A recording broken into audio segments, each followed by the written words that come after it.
ਪੁੜ ਦਾਣੇ ਨੂੰ ਪੀਂਦਾ ਰਹਿੰਦਾ ਹੈ, ਦਾਣਾ ਮੁੜ ਵੀ ਜੀਂਦਾ ਰਹਿੰਦਾ ਹੈ।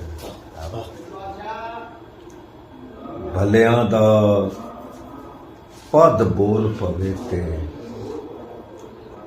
ਭਲਿਆਂ ਦਾ ਪਦ ਬੋਲ ਪਵੇ ਤੇ ਸਦੀਆਂ ਤੀਕ ਸੁਣੀਂਦਾ ਰਹਿੰਦਾ ਹੈ।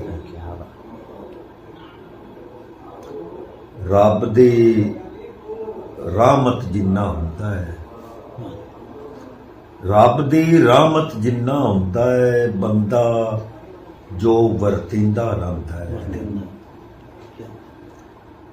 ਤੇ ਦੁਨੀਆ ਦੇ ਜੋ ਮਗਰ ਟੁਰੇ ਉਹ, ਦੁਨੀਆ ਦੇ ਜੋ ਮਗਰ ਟੁਰੇ ਉਹ ਓੜਕ ਤੱਕ ਦਰਕਿੰਦਾ ਰਹਿੰਦਾ ਹੈ।